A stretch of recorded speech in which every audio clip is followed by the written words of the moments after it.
Welcome to Energy Chat. I wanted to have a talk today about fossil fuel companies, and I'm not really sure exactly where this is going to go, but it's been prompted by Ed Miliband's, another one of Ed Miliband's headlines saying that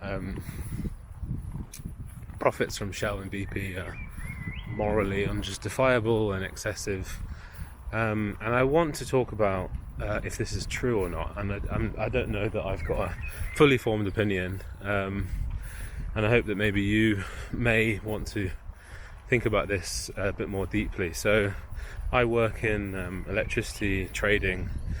I work in physical power trading, which is basically deciding when a bunch of batteries, in my company's case, should charge and discharge on the electricity network, and that involves basically deciding which energy markets the batteries should bid into, whether they should be paid to do stuff that stops blackouts, or whether they should be paid to move energy from when it's cheap, like when there's lots of solar or wind, to when it's expensive, like at dinner time and everyone wants power. So that's my job, embedded in the electricity markets, which are, as everyone knows, tied in some way to the fossil fuel markets, specifically the gas futures and gas spot market.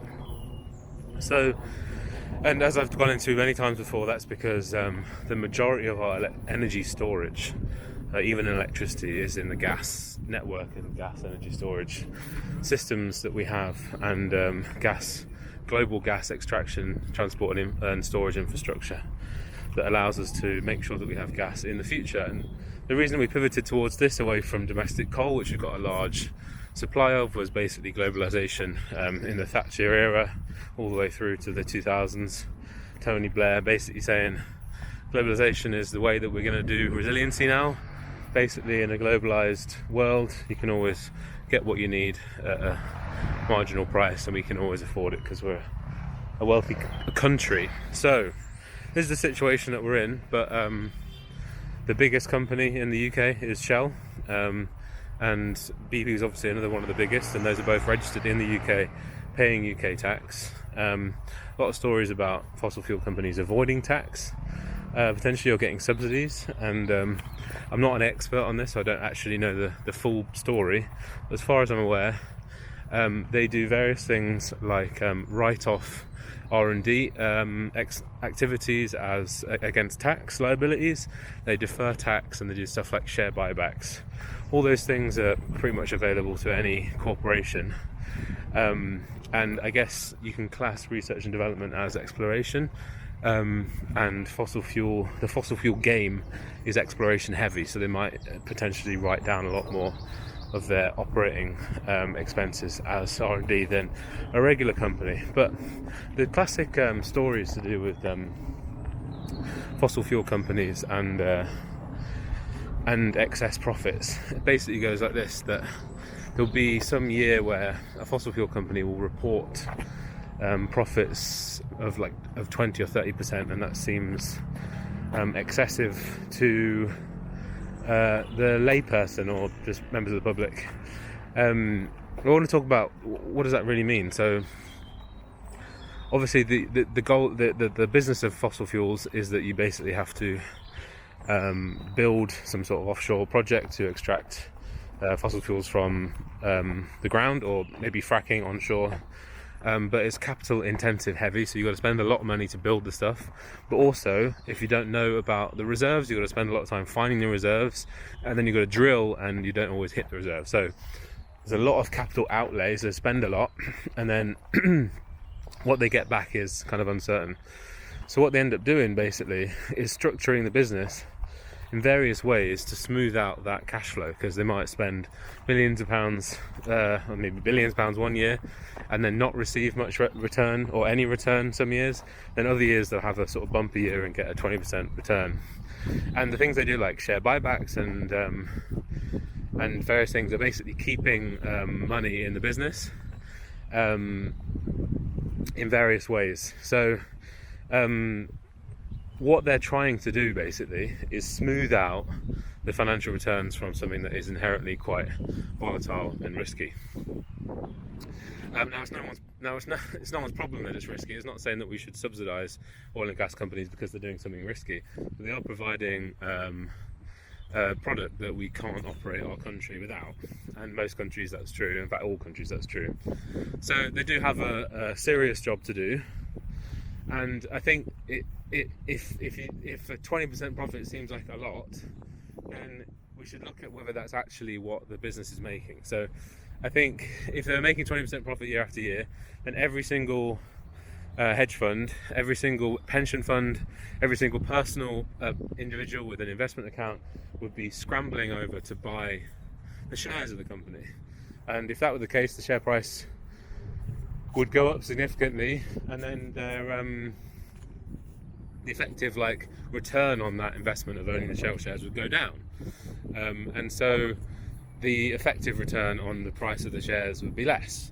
So it's not really I've not really explained that very well, but the kind of takeaway of it is that if you really want to know what the actual value and return of the business is, you should look at what you would earn if you bought part of the business, which in the capitalist context that we have today means basically buying a share of the business. So if you buy a share of Shell or BP, you'll probably get something like a 3 or 4% dividend, maybe up to 5% dividend, and some sort of capital appreciation of the share price, something like 1%, 2% a year. That's kind of the standard. So you might, on a long run basis, you might be looking to make 5 or 5.5%, something like that. Now, comparing that to every other kind of investment is basically the same. So really good bond yields for the government borrowing 10-year bond yields at the minute. And the UK is 5%. So I mean that actually shows that people are not very confident about the UK's future prospects, and so they're charging quite a high amount because that's a high bond yield, 5%. But 5% return is not spectacular. The S&P, through all these tech stock explosions and stuff, has been returning close to 10% for the last few years. A lot of that's to do with people just moving into equities and stocks and shares after COVID.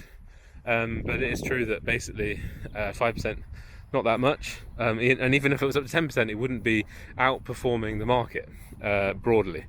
So why do people invest in fossil fuel companies? Because the successful ones, the super majors that have been around for ages, are seen as really, really safe bets, because the company's really big, but also they've got a lot of cash reserves, often, but mostly because of their processes and structures that basically make them resilient to all kinds of shocks. So, for example, their processes of effectively, when they have spare money, buying back their own shares, and if they buy back the shares, it makes the shares more valuable, which means that when they sell them again, they can raise money in the future. So buying back shares is equivalent to them just putting money in the bank. If they haven't got a viable investment vehicle sitting there, that's probably what they would rather do. They just put the money, park it somewhere until they get an opportunity they can't refuse. And when they do a project like an oil and gas extraction project, they're looking for something in the low teens in terms of return on capital. So they might look to make 12% on a oil and gas investment case. But that 12% obviously pays for the rest of the business, and then the money goes into the dividend, and share buybacks would bring the stock price up. But generally, the value, if I buy part of the company, is only about 5% or a bit more. So the other way that you can maybe say that the company is unfair is by looking at the wages in the sector. So maybe they're not rewarding the people that own the company excessively but by making these bumper profits, but maybe they're distributing all that money between people who work for the company and those people who are lucky enough to work for them, or smart enough or nepotism enough to get a job there. So, full disclosure, I worked as a contractor at Shell for 2 years on offshore wind and grid projects during a phase of Shell where they were looking at expanding into renewables, and I was brought on in a year when they were looking to do a lot of research, spend a lot of money on R&D, which they can write off against their tax liability. And then my contract ended in a year when they were looking to consolidate the business around business practices that really work for them. So they were looking to basically stop the R&D, which I'm an R&D engineer basically at heart, and go more towards proven business cases. And that was the switch back to gas basically after the sort of optimism around oil and gas super majors moving into renewables stopped in the sort of Ukraine times. Ukraine war times. So basically, what they're doing there is they're basically saying that like about half the staff at Shell, for example, are contractors, which means that they can be let go quite cheaply and also hired quite cheaply. And basically, there's another way that a massive company like that manages their cash flows every year. They don't have a good year, so then their profits are not 20%, they're like, 4 or 5% or even negative 5% or something. Then they can let go of a bunch of staff, like half the workforce, and obviously paying staff could be a major part of their expenditure as a business, and therefore they can keep the dividend price good, and maintaining the dividend payments is what keeps investors happy, which is what maintains the share price. So these corporations are basically the reason that that people invest in them in long term is because their entire setup is to provide reliable returns to investors, not excessive returns but reliable returns. And the way they do that is by, in a volatile business like oil and gas extraction, is by being volatile in their spending. So they can cut spending very rapidly and increase spending very rapidly. So in that context, is it fair to say that their excess profits of 20% or something one year are immoral? Well, not really, because it's not like they're making 20% every year and everyone walks away with 20% returns. It's not the same as investing in a high growth share that then, like Nvidia or something, that then pays excessive returns. Basically, the returns that anyone who invests in it gets are just the standard 1-2% capital appreciation, and it has been more than that in some recent years, but standard long run appreciation plus maybe 3-4% dividend. So those are the kinds of numbers that you'll look at if you're getting some shares in one of these companies. So I was going to talk about how else could it be unfair. One of the ways is by paying people who work at the company excessively, and therefore everyone who's basically in at Shell is or BP or something is benefiting from these excessive shares, from these excessive profits. Well, it's true that these companies pay a lot compared to engineering roles or similar engineering roles across the country. Mostly that's because engineering pays quite badly in the UK compared to international averages. But Shell are well aware that they would lose people to tech companies, and they often do, and also to banking, those kind of sectors, especially in the digital side. So they basically don't pay as well as some tech roles and a lot of banking roles. So obviously these parts of the economy are the sort of highly sought after parts of the economy by people, employees that want to get these kinds of jobs. But those kinds of jobs are not necessarily stable. So as I said, most people are contractors, and the contractor wages can be good, can be high, but they can also be unreliable. And so I think excessive wages in the company, excessive bonuses, I think that can definitely be the case, but compared to the broader economy. But it doesn't necessarily mean that the profits are immoral from the sector or excessive. Now you could talk about the fact that the profits are made doing some thing that's bad for the planet, and 100% agree that in that context you could see oil and gas extraction as being immoral. But in my experience, these companies are basically responding to whatever regime is there in the political regime, and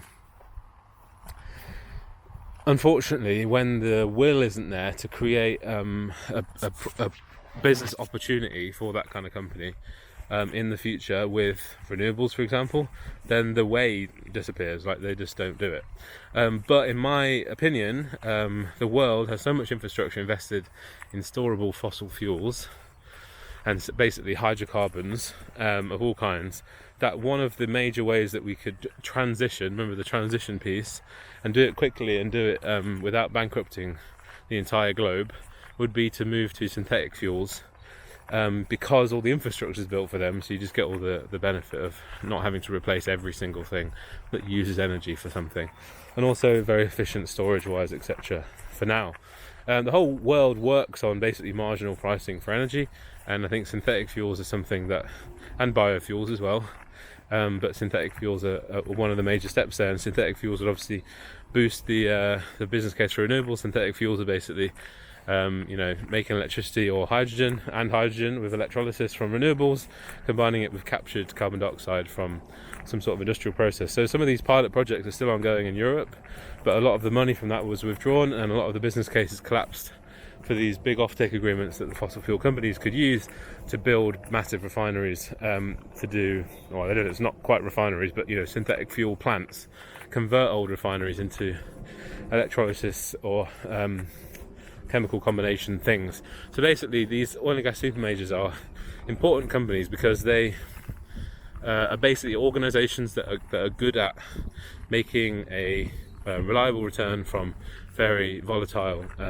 revenue streams, and also they house a lot of expertise and industrial organization expertise in offshore operations, and also in chemical processes and industrial processes, and all those things are basically necessary for the future to be net zero. There's no point in sort of burying a head in the sand and saying we can do it all with renewables and with batteries and electric cars and things like that. You're just missing a giant amount of energy storage that needs to come from somewhere to allow basically the economy to keep running.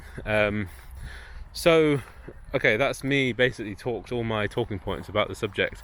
I might have convinced myself that it's slightly immoral for oil and gas companies to make large profits, but I'd say that they are already highly taxed in the UK. They obviously contribute to the economy, and I think we got to work with them, unfortunately, and leverage them for good rather than using them as a political scapegoat. And I'd like to see more of that, and the energy secretary that is more economy and energy literate than Ed Miliband, who I think, at least in his public addresses, seems to be very silly a lot of the time with what he says, and unrealistic. But then he does some good stuff as well. So there you go, that's a bit of chat for you on Energy Chat. Bye.